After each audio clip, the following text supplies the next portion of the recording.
See, because we are staring, as it were, at certain...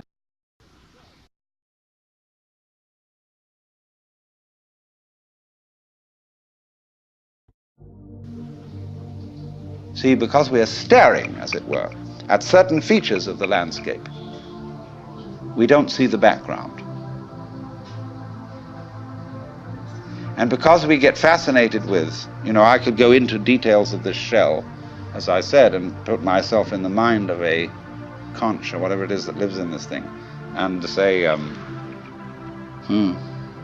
that's not so hot, that one. Like that, you see. And so, I wouldn't see the whole thing. But when I look at it like this, when anybody looks at it like that, we say, oh my God, isn't that gorgeous?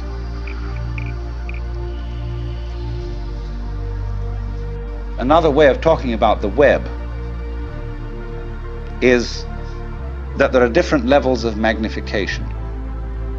For example, supposing you take a piece of embroidery, and here it is, obviously in front of you, an ordered and beautiful object. Then you take out a microscope and you look at the individual threads. At a certain point, as you turn up the microscope, you'll get a hopeless tangle, which doesn't make any sense at all. The wrapped fiber that constitutes the thread is a mess. Hasn't been organized, nobody did anything about it. But at the level of magnification at which you actually see it with the naked eye, it's all been organized. All right, now keep turning up that microscope. Take one of those individual threads in the fiber that seems to be so chaotic and go into the constitution of that. And again, you will find fantastic order. You will find the most gorgeous designs of molecules. Then keep turning it up. And again, at a certain level, you'll find chaos again. All right, keep going. And at another level, you will find this marvelous order. Now you see, order and randomness constitute, in other words, the warp and the woof. Where everything is in order, everything's under control. In randomness, it's it's a mess.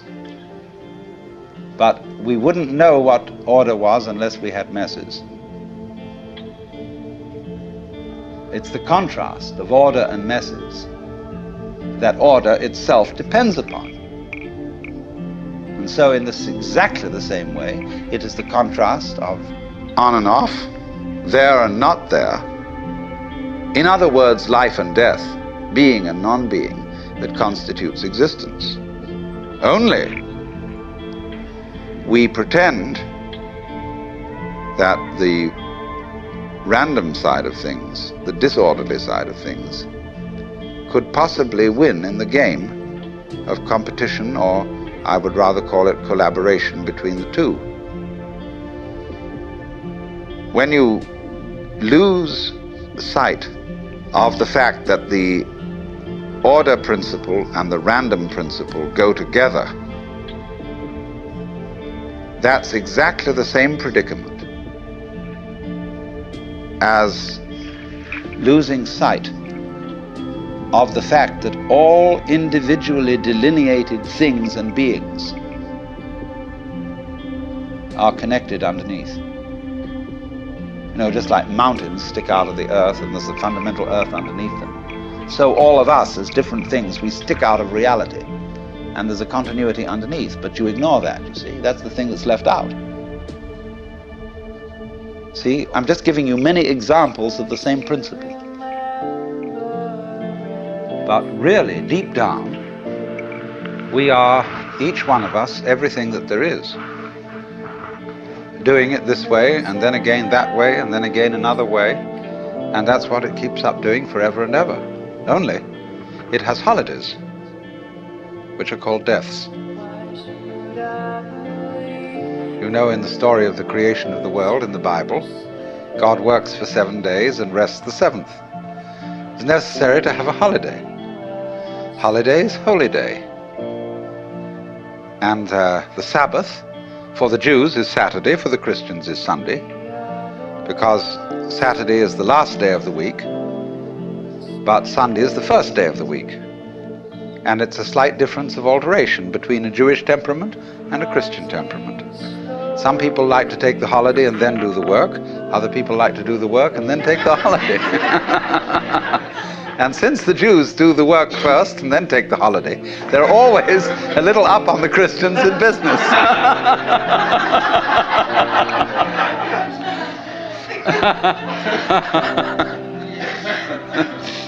But the point is that a holiday, this pause between something going on, is of the essence of the idea of a web. For example, there's an famous Irishman who's supposed to have described a net as a lot of holes tied together with string. So the holes are very, very important. And these are the holy days. You see, the holes. This all goes together. So there must be that interval. And it exists on all kinds of levels. It isn't simply that there is, for example, a sound that is sounded. It is a vibration. And the sound goes on and off. Everything that we call sound is sound silence. There is no such thing as pure sound. You couldn't hear it. What you hear is that tap, tap, tap, tap, tap, tap, tap, tap, tap, tap against the eardrum. But it happens very fast, so that you get more of an impression of sound than you do of silence. But between every little undulation of sound, there is also an interval. When you listen to music, you hear a melody. But what you hear, actually, that makes the melody significant are the steps between the tones, what we call the intervals. And a person who doesn't hear intervals is tone deaf. He only hears noises. He doesn't hear the steps. So that interval between whatever happens is as important as what happens. So we'll call these two things, the sound and the silence, the life and the death, somewhat analogous in weaving to the warp and the woof. Now, look at the marvelous way in which warp and woof go together. A piece of cloth is an extraordinary thing when you consider it's made of a line of string. There's something that always struck me as a child, fabulous, that string, just thread, could turn into cloth. Why should it hang together? How improbable. My mother was a very great artist in embroidery, did absolutely fabulous work. And she could do everything with thread, sewing, knitting, embroidery, make tapestries, repair tapestries. Oh, just fabulous work. So I've grown up in a background where thread is of enormous importance. She made her living this way for a while. So I was always amazed at the way, say you take a ball of wool and with knitting needles, and suddenly it turns into a sweater. Fantastic. But I found out, you see, the secret of this, which is that it will do this, it will hold together by this combination of warp and woof. By this process where one thread goes under the other, omits the next, goes under the other, and then the next thing does the same thing but in the opposite way. Connect that. And they hold each other up. For example, you can put two sticks of wood and lean them against each other, and they'll stand up. You know, the Chinese character for man looks more or less like that. And although this is simply the brush form, the brush abbreviation of what were originally the legs of a little human stick figure, There's a story that Japanese children sometimes learn from their mothers, that the reason this is the character for man is that two sticks lent together as I described will keep each other up, and the one depends on the other. It's mutual. And so in the same way, the existence of human beings depends on our supporting each other. Without that, no one of us can exist. But that which may seem a little trite, a little sort of moralistic and so on, but it is absolutely fundamental. That anything that there is, whenever we can say that something exists, existence is a function of relationship. Motion itself is a function of relationship. For example, forgive me if some of you have heard this one before, but it's a very important basic lesson. If there is only one object, one small ball in the middle of endless space, nobody knows whether it's moving. Because you can't tell whether it's approaching anything or whether it's going away from anything, because there's nothing else. So in that state of affairs, no motion exists. But if we introduce a second ball into the picture, and the two either come towards each other or go away from each other, then we can say that both of them, or either of them, is in motion. We can't decide which is the one that's doing the moving, because it could be one, could be the other. Now we'll put three balls into space, and we find two of them staying together and the other one going away. Now it's up to the two of them to decide whether the other one is going away from them or they're going away from the other, because two is a majority in this case. And the vote always, of course, goes to the majority, the universe being basically a democratic organization.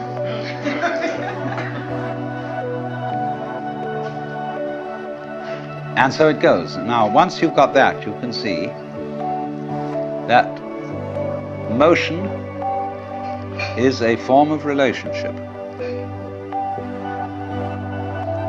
All right, let me put it in another way. Energy is a form of relationship. If the universe is basically a play of energy, then you can say energy and relationship go together.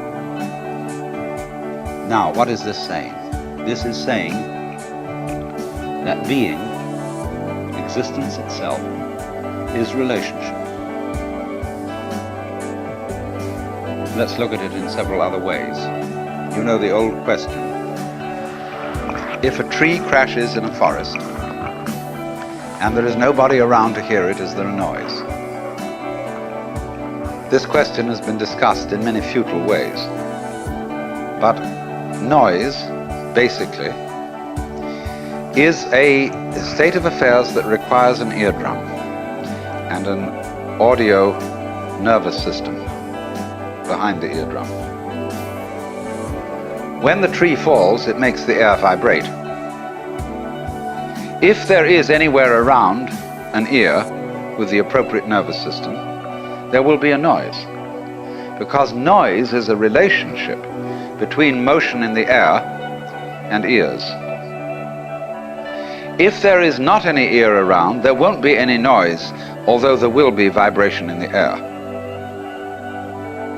And if there is some instrument around, such as a microphone attached to a tape recorder, which is a mechanical copy of a human ear, then according to that there will be noise.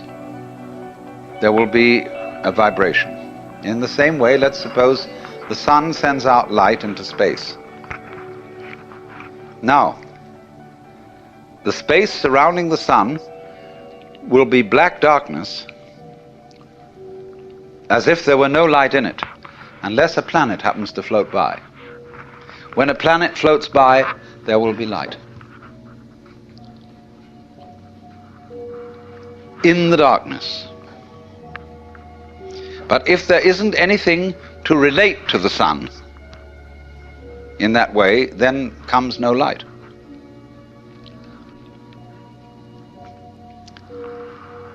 Now this goes right down to the root and ground of everything. It goes down to the essence of your nerves, of your whole being, that it's all an interdependence.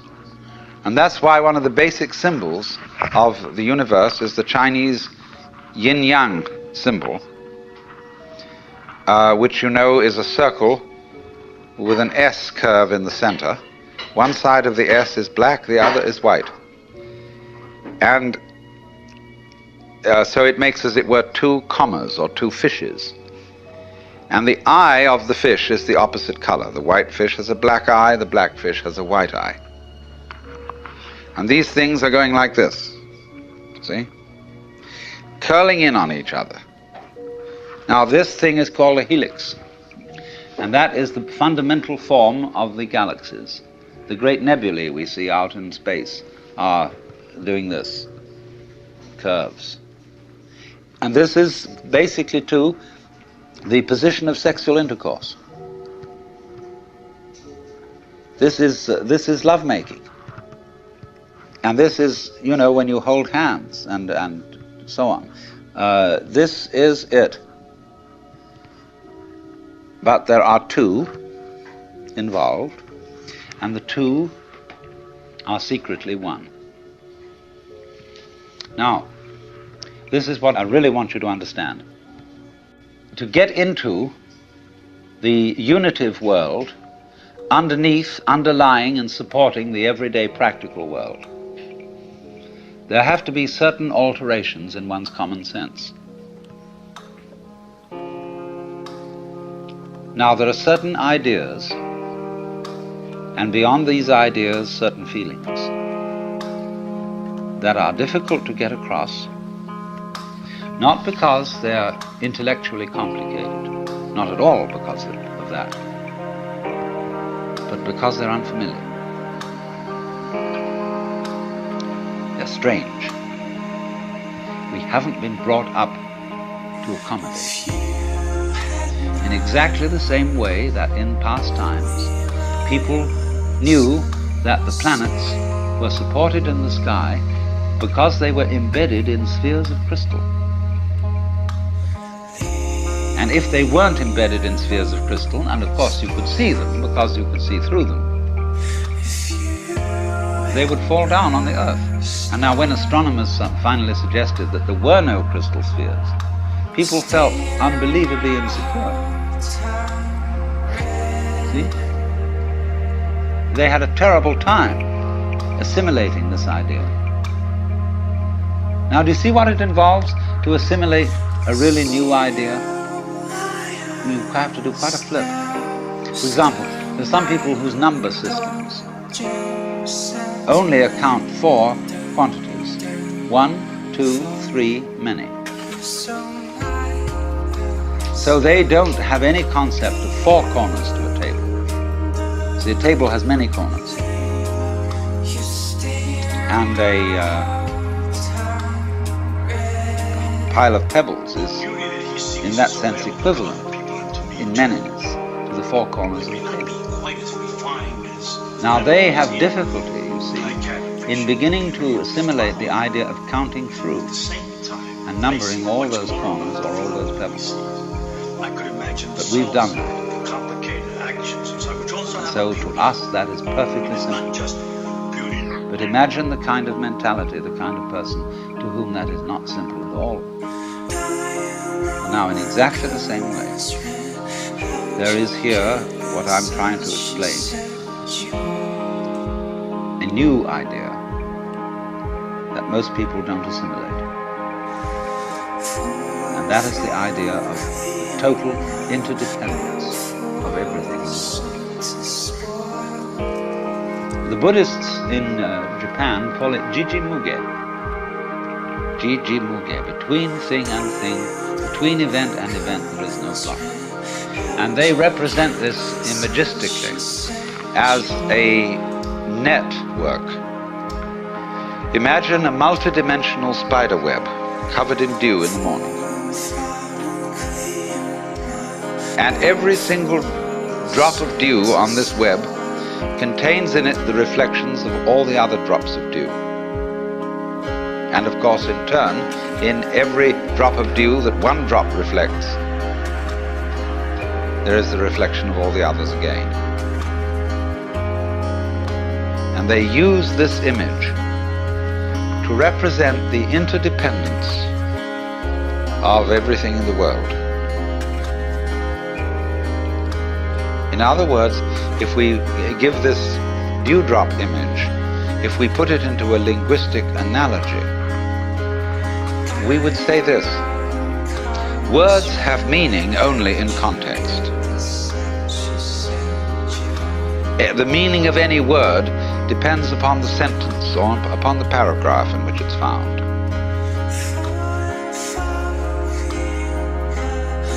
So that if I say, this tree has no bark, that's one thing.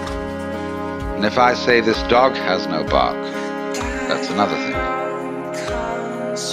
So you see always that the meaning of the word is in relation to the context. Now, in exactly the same way, the meaning as well as the existence of an individual person, an organism, is in relation to the context. You are what you are, sitting here at this moment in your particular kind of clothes, and with the particular colors of your faces and your particular personalities, your family involvements, your business involvements, your neuroses and your everything. You are that precisely in relation to an extremely complex environment. So much so that if, let's take for example this piece of wood that forms a support to the beam out here. Now believe me, this is true. You can see that has little nubbles on it and so on. If it were not the way it is, you would not be the way you are. The line of connection between what is, it is, and you are is very, very complicated. Also, we could say, if a given star that we observed didn't exist, you would be different from what you are now. I don't say you wouldn't exist, but you would exist differently. But you might say the connection is very faint, is something that you don't ordinarily have to think about. It's not important. But basically it is important. Only you say, I don't have to think about it, because it's there all the time. See, for example, the floor is underneath you all the time. Some sort of floor, some sort of earth. And you really don't have to think about it. It's just always there, it's always around. If you become insensitive, you stop thinking about it. But there it is. And so in the same way, our subtle interdependence with, mind you, it's not just our plain existence, it's the kind of existence we have is dependent upon all these things. Also our plain existence, but that gets way down. But the fundamental thing is existence is relationship. In other words, if my finger up here is all alone and the wind doesn't move and nothing touches it, it stops knowing that it's there. But if something comes along and does, immediately it's aware that it's there. So,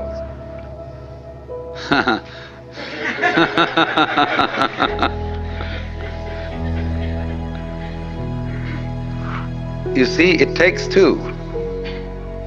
We could have so much fun, but it takes more than one. And she don't want it.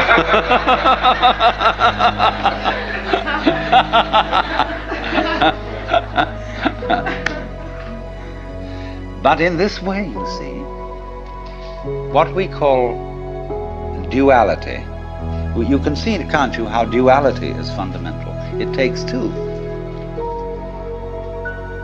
But duality is always secretly unity. Take the contrast between the words we use, explicit and implicit.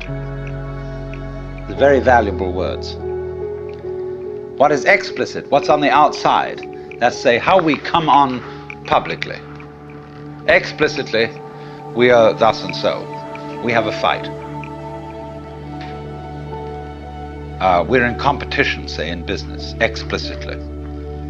But implicitly, we've worked this out, that we've agreed in a secret way that nobody knows about, that this competition is extremely valuable to both of us. Take it politically, for example. Let's take the situation of Russia versus the United States. Explicitly, in public, this has to be a big fight. These two ways of life, these two ideologies are opposed. They say, but behind the scenes, it's all been carefully worked out. You bet it has. That this opposition has to happen. Because our economy depends on it. And their economy depends on it. And everybody knows this who's smart. But there are a lot of people who get taken in by the propaganda, and they should be taken in because that makes the thing work.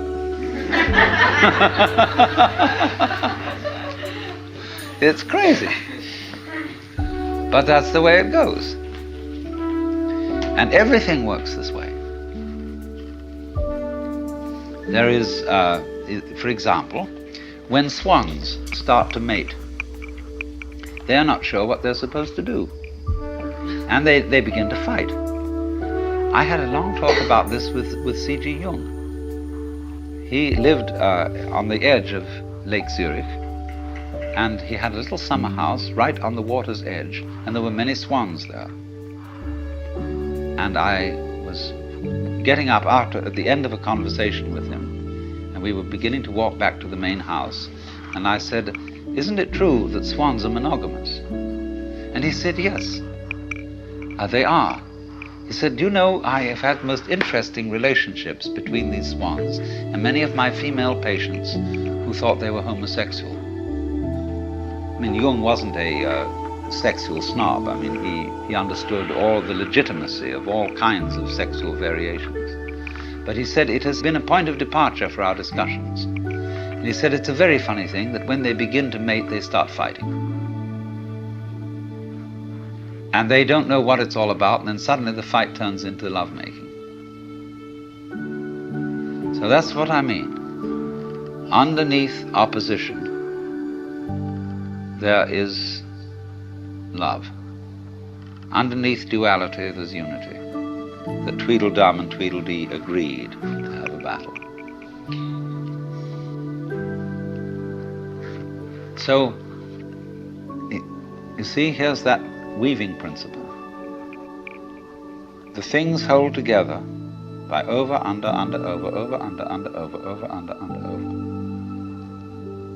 And that creates a stuff, it creates a fabric, it creates clothing, it creates shelter, it creates what we call matter. Matter, mater, mother, and also the same word, maya, illusion. See, the world as a marvelous illusion. Now, we've got to go into this. Look at another form of the thing. You can play it not only by two as one, but you can play it by three as one. You know the trademark for Ballantine's Ale, which is 3 interlocked rings. Now, the way these rings are interlocked is such that they are joined only if the 3 of them are present. If you take one away, the other 2 fall apart. This is a very interesting phenomenon, but it can be created physically with steel rings.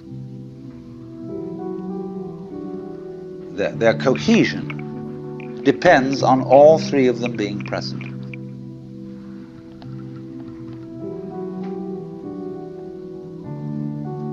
Now, we have tried scientifically to understand the world and explain its mysteries by analyzing the smallest particles of things that exist. Inquiring down, what is this thing we call flesh or call steel or stone? What is it made of? Go down into the midst of it. And that's given us a certain understanding. But only half of the understanding. Equally important is not what is the tiniest particle, but in what context is the tiniest particle. You see? In relation to what is it? Just as the word bark, as I showed you, has different meanings in different sentences, so cells, molecules, atoms have different properties in different contexts.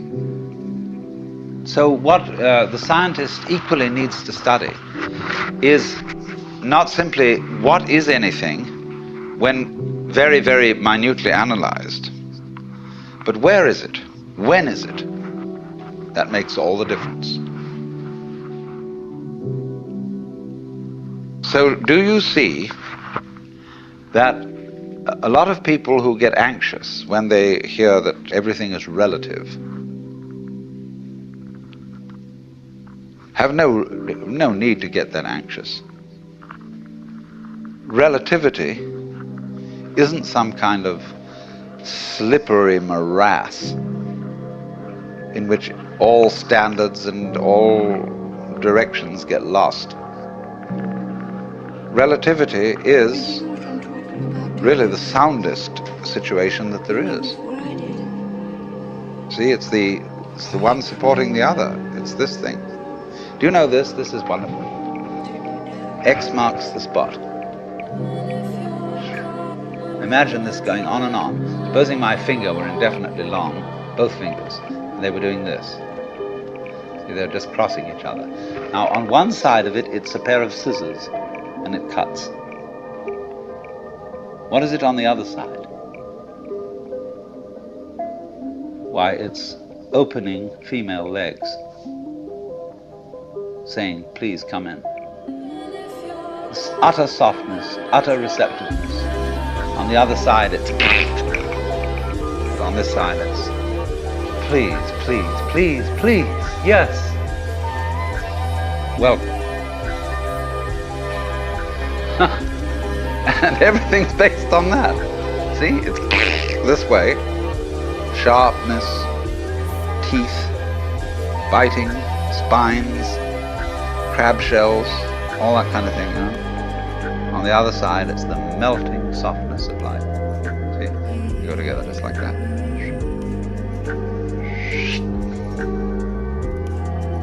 And goodness knows what it is on these outer two sides. I haven't thought about that yet.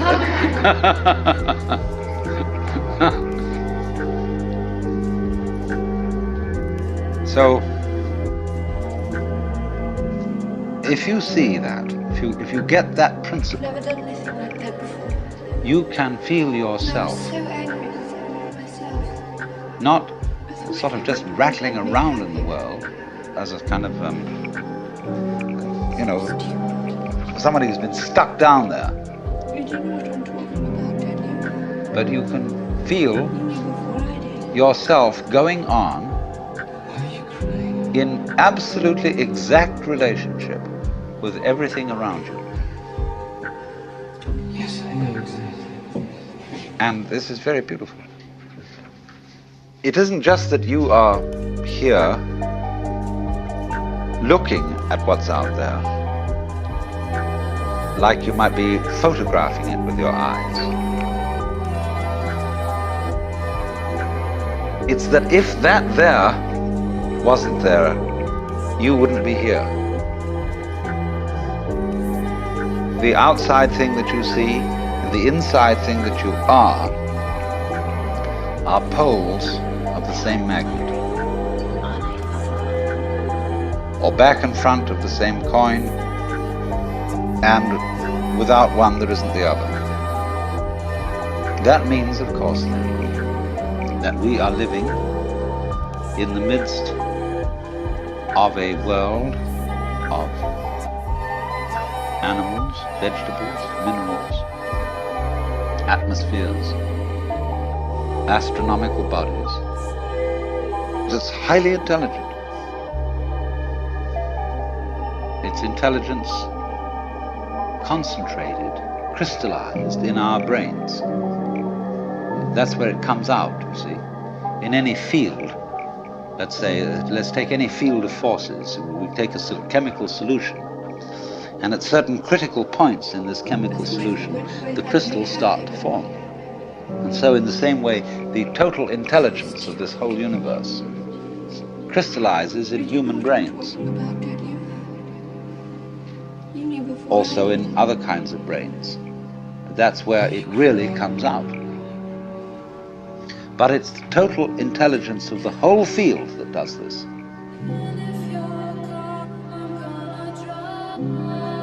So we go with the whole thing, interdepend with it. We don't live in an environment which is just rock, just air, just atmosphere and so on. The environment's only like that when we think about it analytically and try to explain it. But when we think of it isn't just rock and air, see, but those things go together. When you see the interconnectedness, when you see in the simplest way how flowers go with bees and other insects, they don't live without them. Humans go with cattle, they don't exist without them. Plants, etc., etc., etc. When you see the intervals, the significance of the relationships between these things, it's only then when you see that you are aware of the melody. Go back to the illustration I gave of the person who can't hear melody, who's tone deaf. He hears only a succession of sounds, but he's not aware of the intervals. Now, most people are brought up to be tone deaf in respect to their own existence and the rest of the universe. They don't see the relationships. They're not aware of the universe. And so, once you spot that, you spot how everything goes with the thing, that you are one end and that out there is the other end, and they really go together, then you may be said to be living a harmonious life.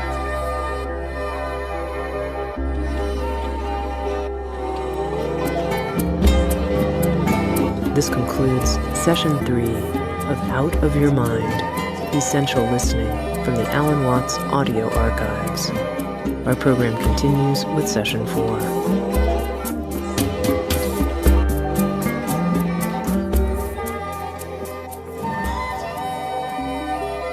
The web of life. Let me try from the first to indicate the point that we're aiming at. The point is this, that human consciousness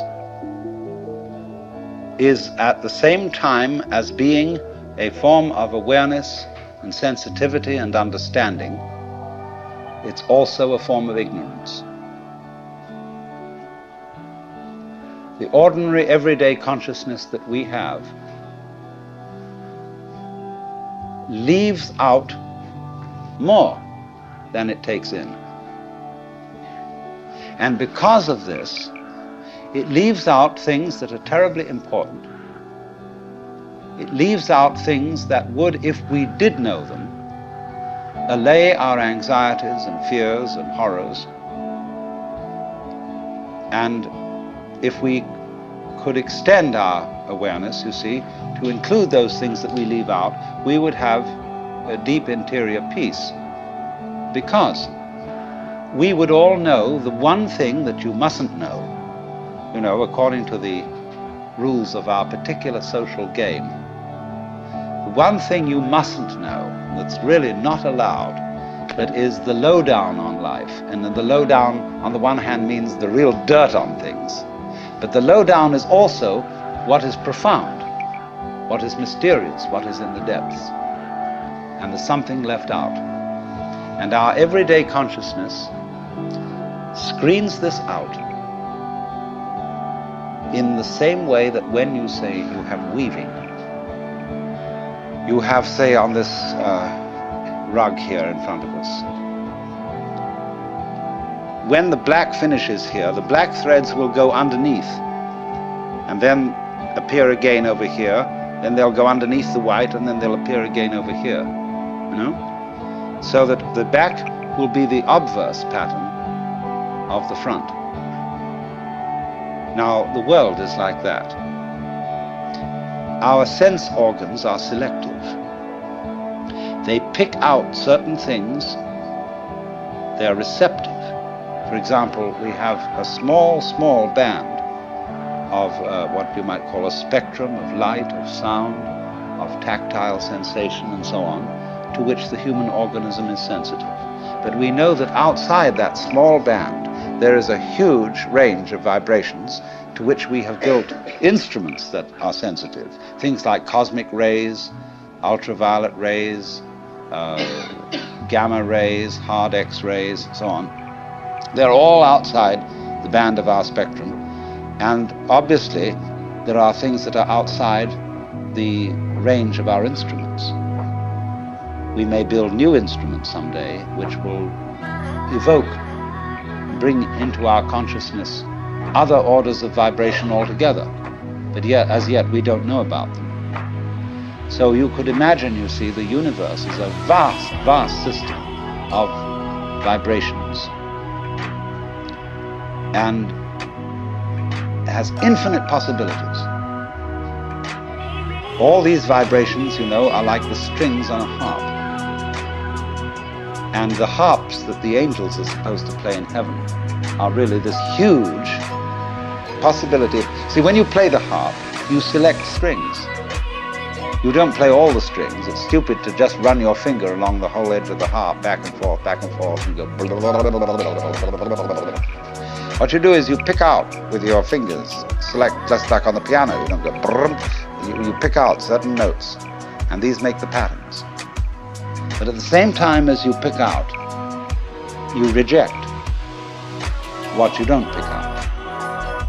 But it's all there, constituting a fundamental continuity, the kind of continuity of the thread as they go to the back of the woven material and make up the obverse of the pattern that's on the front. Now, the question that is absolutely basic for all human beings is, what have you left out? You see? You are focused on certain things that constitute what you call everyday reality. Look, you single out people, and you see them sitting all around, and you know there are things that are really there. And then behind the people are the houses or whatever we live in, and the earth, and behind all that the sky, and so on. But we see the world as a collection of rather disjointed events and things. And I might say to you as you came in here today, now, my goodness, you all forgot something. What did you forget? And you think, my goodness, did I put my pants on? Did I wear a sweater? Did I put my glasses and my hair on, or my wig or whatever? And no, it's none of that. Well, something you forgot. See, everybody's forgotten something. You left it out, just missed it. See? And so I can bring this out, what you've forgotten, if I ask you, who are you? Well, you say, I'm Paul Jones, or whatever your name happens to be. I say, oh no, don't give me that stuff. Who are you really? And you think, Whoa, of course I'm just me. No, don't give me that. I don't want to hear all that nonsense. You're playing a trick on me. Really, deep down, who are you? I don't know. Well, that's the thing to find out. That's the thing that's been forgotten. See, that's the underside of the tapestry, the thing that's been left out.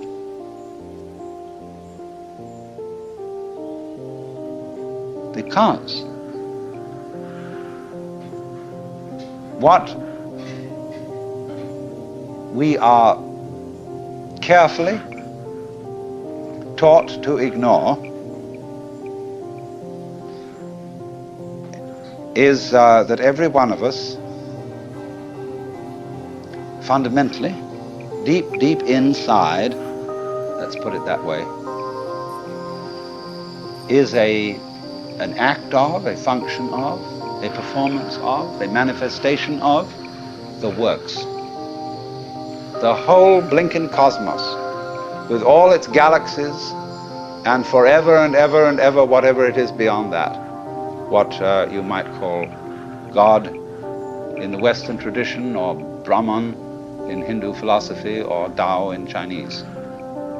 Every one of us is really that, but we are pretending we aren't. And we are pretending with tremendous skill and deception. Now, what I would call a really swinging human being is a person who lives on two levels at once. He's able to live on the level of being his ordinary ego, his everyday personality, and play his role in life and observe all the rules and so on that go with that. But if he's only on that level, if he's only playing that kind of thing, and thinks that's all there is, it becomes a drag. And he starts being the kind of person who feels that he's just got to go on surviving. See? It's terribly important to go on surviving, to live. And he works at that. And his children learn the same attitude from him.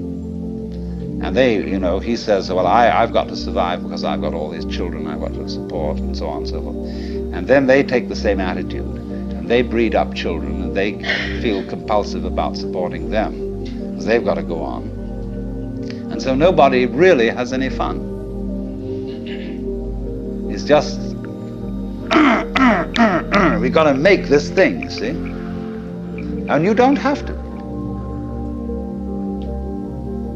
See, whenever I get somebody who comes to me and says, I really can't go on and I have to commit suicide, I say, well, that's entirely, you're right. There's really no reason why you should go on, and if you want to commit suicide, do it. You can check out. Of course, this reduces anxiety. When they feel free to commit suicide, they don't really have to commit suicide so much.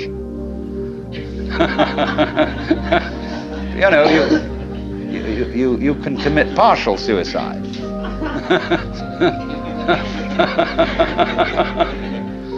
So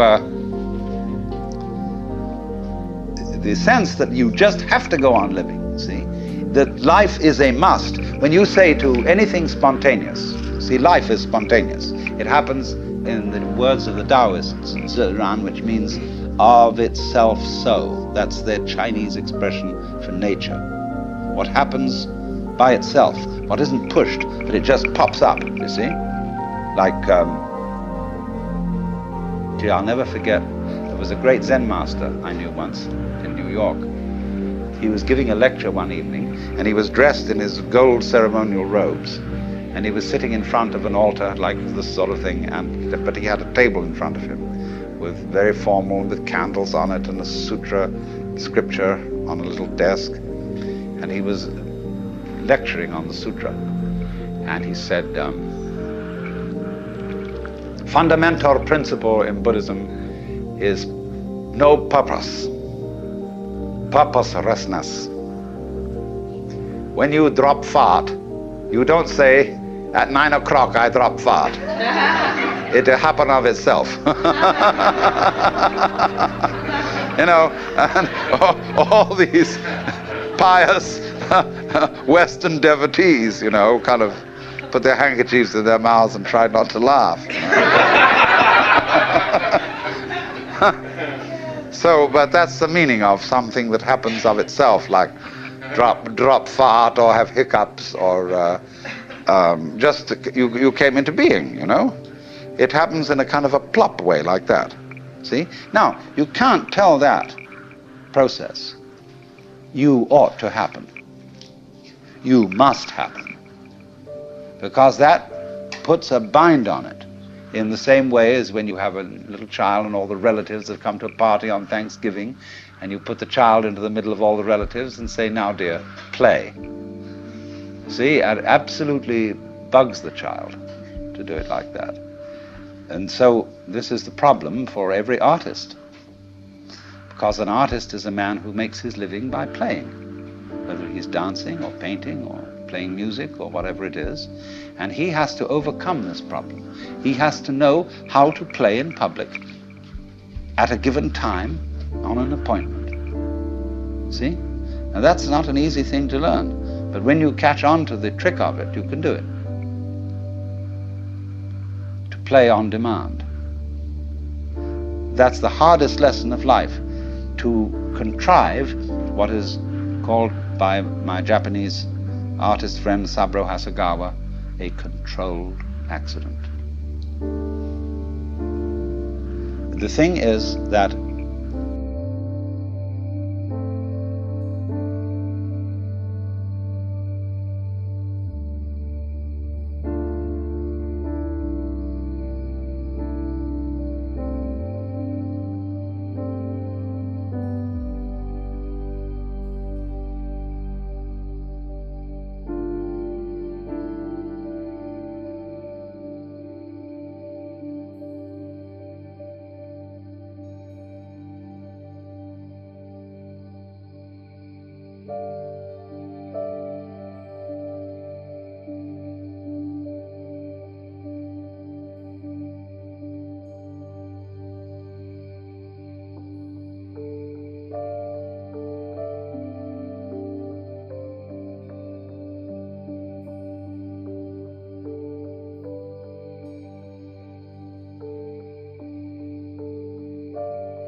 you.